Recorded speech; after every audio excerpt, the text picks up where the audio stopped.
اعزا و اقارب کے ساتھ حسن سلوک کرنا ہے، لیکن آپ کے حسن سلوک کا خصوصی طور سے حق بیوی کو ہے، کیونکہ اللہ رب العالمین نے بیویوں کا خاص طور سے ذکر فرمایا کہ ان کے ساتھ حسن سلوک اور حسن معاشرت کرو۔ اللہ رب العالمین نے قرآن کریم کے اندر ارشاد فرمایا وَعَاشِرُوهُنَّ بِالْمَعْرُوفِ، بیویوں کے حقوق کا ذکر کرتے ہوئے اللہ تعالیٰ نے کہا کہ بیویوں کے ساتھ اچھا سلوک کرو۔ اسی طرح سے اللہ کے نبی صلی اللہ علیہ وسلم کی ایک حدیث ہے کہ استوصوا بالنساء خیرا، کہ میری وصیت عورتوں کے بارے میں اچھا سلوک کرنے کی اور بھلائی کرنے کی میری وصیت کو قبول کرو۔ اور اسی طرح سے اللہ کے نبی صلی اللہ علیہ وسلم کی ایک اور حدیث ہے کہ خیرکم خیرکم لأہلہ، تم میں سے سب سے بہتر انسان وہ ہے جو اپنے اہل و عیال کے لیے بہتر ہے، اور ظاہر ہے بیوی بھی اہل و عیال میں آتی ہے۔ اللہ کے نبی صلی اللہ علیہ وسلم کی ایک اور حدیث ہے کہ اکمل المؤمنین ایمانا احسنہم خلقا، مومنوں میں سب سے زیادہ کامل ایمان والا مومن وہ ہے جو سب سے زیادہ اچھے اخلاق والا ہے۔ وَخَيْرُكُمْ خَيْرُكُمْ لِنِسَائِهِمْ، اور ان میں بھی سب سے بہترین وہ ہے جو اپنی بیویوں کے لیے سب سے بہترین ہے۔ تو اللہ رب العالمین نے، اللہ کے نبی صلی اللہ علیہ وسلم نے بیویوں کے ساتھ خصوصی طور سے حسن سلوک کی نصیحت اور وصیت کی۔ اس لیے یہ بیوی کا واجبی حق ہے کہ شوہر اس کے ساتھ حسن سلوک، اچھا برتاؤ، اچھا معاملہ اور حسن معاشرت کرے۔ یہاں پہ ایک سوال ذہن میں آنا لازمی ہے کہ بھائی اس حسن سلوک کا معیار کیا ہے، حسن سلوک کا ڈیفینیشن کیا ہے، اس کی حد کیا ہے، اس کا ضابطہ کیا ہے؟ تو اس ضابطے کو اللہ رب العالمین نے قرآن میں ذکر کر دیا ہے، بالمعروف۔ بالمعروف ہر وہ چیز جو حسن سلوک سمجھی جاتی ہے آپ انسانوں کے درمیان معاملہ کرتے ہوئے، آپ کے سماج اور معاشرے میں، ان تمام اقسام کے حسن و سلوک کی مستحق ہے آپ کی بیوی۔ اور یہ چیز ایسی بھی نہیں ہے کہ یہ لامحدود ہے کہ حسن سلوک کے نام پر شوہر سے کسی بھی چیز کا مطالبہ کر لیا جائے، اور جب وہ مطالبہ نہ پورا ہو تو یہ کہا جائے کہ یہ تو حسن سلوک نہیں ہے۔ حسن سلوک کی بھی لمٹ ہوتی ہے، اور اس کو ہم چند چیزوں کے دائرے میں قید نہیں کر سکتے۔ ہم سارے انسان جانتے ہیں کہ ہمارے جو آپسی معاملات ہوتے ہیں اس میں حسن سلوک کس کو کہا جاتا ہے؟ حسن سلوک اچھے سے، محبت سے، پیار سے ملنے کو بھی کہا جاتا ہے، اس سے قاعدے سے، پیار محبت سے بات کرنے کو حسن سلوک کہا جاتا ہے، اس کی جو ضرورتیں ہیں، جو تکلیفیں ہیں، ان کو سمجھنے کو بھی حسن سلوک کہا جاتا ہے۔ کبھی اگر اس کو کسی مدد کی ضرورت پڑے تو وہ مدد کر دینا بھی حسن سلوک کہا جاتا ہے۔ کسی ایسے چیز کا مطالبہ کرنا جس کی وہ استطاعت نہیں رکھتی ہے، یہ چیز حسن سلوک کے خلاف ہے۔ تو اللہ کے نبی صلی اللہ علیہ وسلم کی زندگی کو ہم دیکھیں کہ اپنی بیویوں کے ساتھ ان کا کیسا تعلق تھا۔ اللہ کے نبی صلی اللہ علیہ وسلم جن کے اوپر دعوت کی اتنی بڑی ذمہ داریاں تھیں، دنیا کے بہت سارے مسائل تھے، بہت ساری تکلیفیں اور پریشانیاں تھیں، اس کے بعد بھی اللہ کے نبی صلی اللہ علیہ وسلم اپنے گھر میں بحیثیت شوہر کس طرح سے اپنی بیویوں کے ساتھ حسن سلوک کرتے تھے۔ عائشہ رضی اللہ تعالی عنہ سے کسی نے پوچھا اللہ کے نبی صلی اللہ علیہ وسلم کے بارے میں، تو انہوں نے کیا فرمایا؟ کان فی محنت اہلہ یا فی محنت بیتہ، گھر کے اندر کے جو کام ہوتے تھے اللہ کے نبی صلی اللہ علیہ وسلم اس میں بھی ہاتھ بٹاتے تھے۔ تو اگر کسی بیوی کو کوئی پریشانی ہے اور ضرورت ہے کہ اس کا ہاتھ بٹایا جائے، کبھی اتفاق سے بیمار ہے، اس کے ظروف ایسے نہیں ہیں کہ وہ بہت ساری چیزیں سنبھال سکتی ہے، تو اس میں اس کی مدد کرنا یہ بھی حسن سلوک ہے۔ عبداللہ ابن عباس رضی اللہ تعالی عنہ کا ایک قول ہے، وہ کہتے ہیں کہ جب میں گھر میں آتا ہوں تو میں اپنی بیوی کے لیے ایسے تیار ہوتا ہوں, ایسے میں زینت اختیار کرتا ہوں جیسے کوئی عورت اپنی بیوی کے لیے کرتی ہے, اپنے شوہر کے لیے کرتی ہے. تو بیوی کے سامنے اچھے مظہر کے ساتھ اور اچھے لباس کے ساتھ, اچھے چہرے کے ساتھ جانا, یہ بھی حسن سلوک ہے. تو صرف یہ شوہروں کا حق نہیں ہے کہ بیویاں ان کے سامنے بہت جو ہے اچھے مظہر میں جائیں, بلکہ یہ بیویوں کا بھی حق ہے کہ شوہر ان کے سامنے اچھے مظہر اور خوبصورت والے انداز میں جائیں. ایسا نہ ہو کہ جب آپ باہر جا رہے ہیں تو بہت زیادہ بن سنور کر کے جا رہے ہیں, بہت تیاری کے ساتھ, لیکن گھر میں یہ تو بیوی ہے, کوئی مسئلہ نہیں ہے, جیسے بھی اس کے سامنے رہو. بلکہ یہ بھی حسن سلوک کا ایک معیار ہے کہ آپ اپنی بیوی کے سامنے اسی طرح سے دکھنا چاہیے آپ کو جیسے آپ اپنی بیوی کے بارے میں چاہتے ہیں کہ میری بیوی دکھے. تو یہ بھی حسن سلوک کا ایک معیار ہے. بہرحال حسن سلوک کو چند چیزوں میں محدود نہیں کیا جا سکتا ہے. ہر وہ چیز جو انسانوں کے ساتھ حسن سلوک کہلاتی ہے اس چیز کی مستحق ہے آپ کی بیوی. اور یہ معیار ہے کہ خیرکم خیرکم لأہلہ, لیکن ساتھ میں یہ بھی سمجھنا اور جاننا چاہیے کہ حسن سلوک کا یہ مطلب ہرگز نہیں ہے, یا خیرکم خیرکم لأہلہ کا یہ مطلب ہرگز نہیں ہے کہ وہ چیزیں جو شوہر کے اوپر واجب نہیں ہیں ان کا بھی اسے مکلف کیا جائے. بلکہ بعض علماء نے حسن معاملہ کی یہ تفسیر کی ہے کہ حسن معاملہ کی سب سے بڑی پہچان یا سب سے بڑی نشانی یہ ہے کہ بیوی کے جو واجبی حقوق ہیں سب سے پہلے انہیں اچھی طریقے سے ادا کیا جائے. اگر کوئی شوہر اپنی بیویوں کے تمام حقوق جن کا ہم نے ذکر کر چکے ہیں اور جن میں سے بعض کا ذکر ابھی آئے گا, وہ جو سارے حقوق ہیں ان کو بغیر کمی اور بیشی کے ادا کرنا, اس میں کوتاہی نہ کرنا, یہ حسن سلوک کا سب سے اعلیٰ معیار ہے. حسن سلوک یہ ہرگز نہیں ہے جیسا کہ بہت سارے لوگ سمجھتے ہیں کہ عورت کو حاکم بنا دیا جائے اور مرد محکوم ہو, عورت کو مطبوع بنا دیا جائے اور مرد جو ہے اس کا تابع ہو, بغیر بیوی کے اشارے کے وہ کوئی حرکت بھی نہ کر سکتا ہو. یہ ہے حسن سلوک. یہ حسن سلوک نہیں ہے. حسن سلوک کا مطلب یہ ہے کہ اس کے تمام حقوق کو ادا کیا جائے, اس کی ہر پریشانی میں کھڑا رہا جائے, اس کو کوئی تکلیف نہ ہونے دیا جائے, اس کی حفاظت کی جائے. یہ ساری چیزیں حسن سلوک کے اندر آتی ہیں. تو خیرکم خیرکم لأہلہ کا یہ مطلب نہیں ہے کہ اپنا سب کچھ اس کے حوالے اگر آپ کر دیتے ہیں تب آپ بہتر بن پائیں گے, اس کا یہ ہرگز مطلب نہیں ہے. حسن سلوک کا مطلب یہ ہے کہ اس کے تمام حقوق کو اچھے انداز میں کوئی شوہر پورا کرے, یہ ہے اس کے ساتھ حسن سلوک. اس کے ساتھ کوئی زیادتی نہ ہونے پائے, یہ ہے حسن سلوک. آپ جس طرح سے چاہتے ہیں کہ میری بیوی مجھ سے ملے, آپ بھی اس سے اسی طرح سے ملے, یہ ہے حسن سلوک کا معیار. تو بہرحال جہاں پر ہم ایک جانب میاں بیوی کے حقوق کو سمجھنے کی کوشش کر رہے ہیں, وہیں پر اس کے سلسلے میں جو غلط مفاہیم رائج ہیں ان مفاہیم کے بارے میں بھی جاننا ہمارے لیے ضروری ہے, کیونکہ بسا اوقات ہم ایسی چیزیں داخل کر دیتے ہیں جو اس کے دائرے سے باہر ہیں. جس طرح سے بہت سارے لوگ اس دائرے سے, حقوق کے دائرے سے بہت ساری چیزیں نکال دیتے ہیں, وہیں پر بہت سارے لوگ حقوق کے نام پر ایسے ایسے التزامات, ایسے ایسے واجبات میاں بیوی کے اوپر لاد دیتے ہیں جو دراصل ہماری شریعت میں حقوق کے دائرے میں نہیں آتی ہیں. تو لہٰذا ان نکات کو سمجھنا اور ان کو برتنا ہمارے لیے بہت ضروری ہے. اللہ رب العالمین تمام میاں بیوی, دنیا کے اندر جتنے بھی میاں بیوی ہیں, اللہ رب العالمین تمام کے درمیان معاملات کو بہتر بنائے, اور جو ہے نکاح کے جو مقاصد ہیں میاں بیوی کے آپس میں زندگی گزارنے سے, نکاح کے وہ مقاصد حاصل ہوں. اللہ رب العالمین ہر گھر کو خوشحال اور پرامن گھر بنائے تاکہ ہمارا یہ معاشرہ ایک بہترین معاشرہ بن سکے.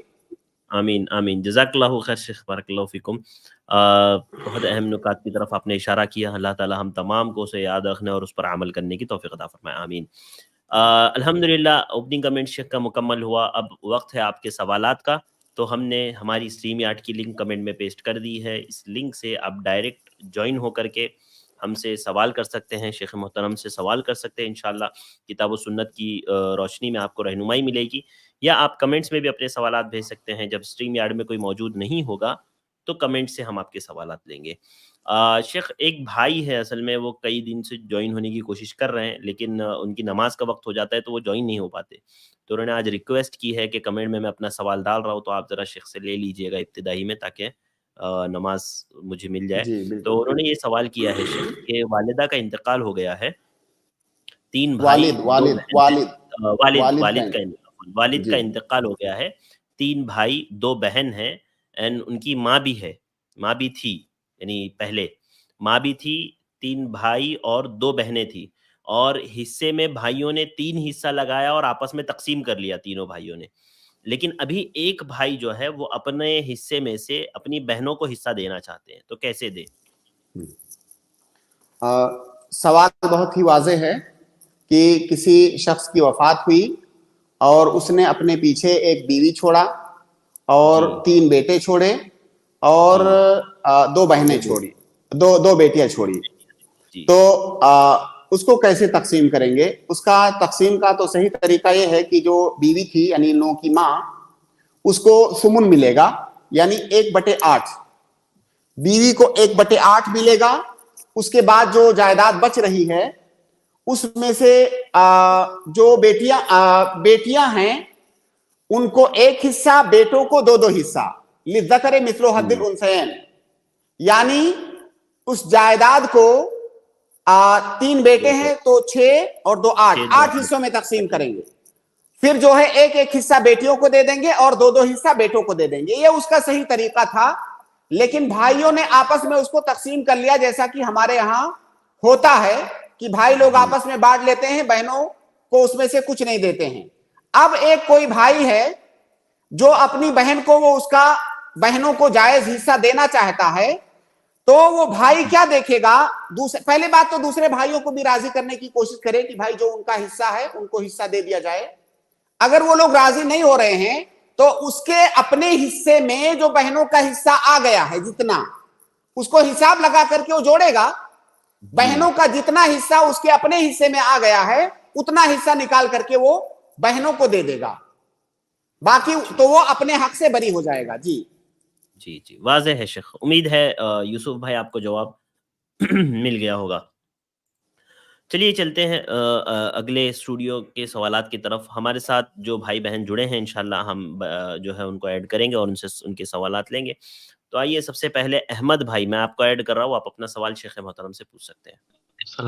السلام علیکم. وعلیکم السلام ورحمۃ اللہ وبرکاتہ.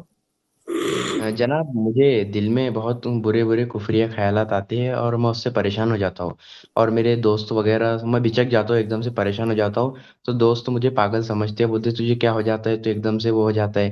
تو مجھے کیا کرنا چاہیے؟ آپ کو جب اس طرح کا خیال آئے تو سب سے پہلے تو استعاذہ پڑھنا چاہیے, اعوذ باللہ من الشیطان الرجیم. اس طرح کے خیالات شیطان کی جانب سے آتے ہیں, آپ کو اللہ کی پناہ مانگنی چاہیے. اور آپ یہ دعا پڑھیں زیادہ سے زیادہ, رضیت باللہ ربا وبالاسلام دینا وبمحمد صلی اللہ علیہ وسلم نبیا, آمنت باللہ ربا. آپ بات جتنی جب آپ کو خیال آئے تو آپ یہ دعا پڑھیے کہ میں اللہ رب العالمین پر ایمان لایا. میں کیونکہ وہ جو خیالات آپ کو آ رہے ہیں وہ کفریہ خیالات ہیں, تو اس کا ضد ہے اللہ پر ایمان لانا. تو آپ ایمان کی دعا پڑھیے کہ آمنت باللہ ربا, آمنت باللہ ربا, رضیت باللہ ربا وبالاسلام دینا وبمحمد صلی اللہ علیہ وسلم نبیا. یا اس طرح کی کوئی بھی دعا. اگر یہ دعا آپ کو نہیں آ رہی ہے تو آپ اپنی زبان میں کہیے کہ میں اللہ تعالیٰ پر مکمل طور سے ایمان لا رہا ہوں. اور ساتھ میں آپ جو ہے استعاذہ بھی پڑھیں کثرت کے ساتھ, اعوذ باللہ من الشیطان الرجیم. جب بھی خیال آئے آپ استعاذہ پڑھنا شروع کر دیں اور کافی دیر تک آپ پڑھتے رہیں. شیطان ایسے ہی گھبرا جائے گا کہ بھائی جب بھی میں اس کو برا خیال دلانے کی کوشش کرتا ہوں تو الٹا جو ہے اس کے ایمان میں اضافہ ہونے لگتا ہے, تو اب میں جو ہے اس کا پیچھا چھوڑ دیتا ہوں. جی جزاک اللہ خیر. جی احمد بھائی. بھائی ایک اور سوال تھا, ایک بس اسی ریلیٹڈ. جی بولیے جلدی سے. تو جناب یہ جو پریشانی آتی ہے تو یہ شیطان کی جانب سے ہوتی ہے نا؟ جی جی جی اچھا ٹھیک ہے جناب، جزاک اللہ خیر۔ جزاک اللہ خیر ویاکم، بہت بہت شکریہ بھائی۔ اگلے گیسٹ ہیں ہمارے جبین، میں آپ کو ایڈ کر رہا ہوں، آپ اپنا سوال پوچھ سکتی ہیں۔ جی جبین میں نے آپ کو ایڈ کیا ہے، جبین ٹھیک ہے۔ اس کے بعد اگلے گیسٹ ہیں ہمارے سید صاحب، میں آپ کو ایڈ کر رہا ہوں، آپ اپنا سوال پوچھ سکتے ہیں۔ السلام علیکم شیخ۔ وعلیکم السلام۔ جی میرا سوال یہ ہے کہ کیا مشرک قبر تک کے پیچھے نماز پڑھ سکتے ہیں؟ جی جی کیا آپ کہیں بولیے؟ مشرک یا قبر برس کے پیچھے نماز پڑھ سکتے ہیں؟ مشرک یا قبر پرست کے پیچھے نماز پڑھ سکتے ہیں، کیا پوچھ رہے ہیں شیخ؟ اس سوال کا جواب بارہا میں دے چکا ہوں، اور وہ یہ ہے کہ کوئی بھی انسان جب تک ہم اسے دائرے اسلام کے اندر مان رہے ہیں تب تک اس کے پیچھے ہماری نماز صحیح ہو جائے گی۔ البتہ اگر کوئی آدمی شرکیہ اعمال میں ملوث ہے، بدعات میں ملوث ہے، کفریہ اعمال میں ملوث ہے، تو ایسے آدمی کو چھوڑ کر کے کسی ایسے امام کا انتخاب آپ کریں جو کہ متبع سنت ہو۔ ہاں آپ نے اس کے پیچھے نماز پڑھا تو آپ کی نماز ہو جائے گی، کیونکہ اللہ کے نبی صلی اللہ علیہ وسلم کی حدیث ہے کہ صلو خلف کل بر و فاجر، امام اگر نیک ہے تب بھی آپ کی نماز ہو جائے گی، امام اگر فاجر ہے تب بھی آپ کی نماز ہو جائے گی۔ جب تک وہ دائرے اسلام میں ہے تب تک آپ کی نماز صحیح ہے اس کے پیچھے۔ لیکن اس کا یہ مطلب نہیں ہے کہ آپ چن چن کے ایسے لوگوں کو لائیں امامت کے لیے، یا ایسے لوگوں کے پیچھے جا کے نماز پڑھیں۔ آپ اچھے امام کے پیچھے نماز پڑھیں، لیکن اگر کسی نے نماز پڑھا تو اس کی نماز ہو جائے گی۔ یہ اہل سنہ والجماعہ کا عقیدہ یہی ہے۔ اور اگر آپ یہ کہو گے کہ وہ آدمی شرکیہ اعمال میں ملوث ہے تو جو ہے میری نماز اس کے پیچھے نہیں ہوگی، تو اس کا صاف مطلب یہ ہوگا کہ آپ نے اس کی تکفیر کر دیا، جبکہ اس کی تکفیر کرنا یہ آپ کا کام نہیں ہے۔ تکفیر معین کے لیے علماء ہیں، اس کے لیے شروط اور ضوابط ہیں۔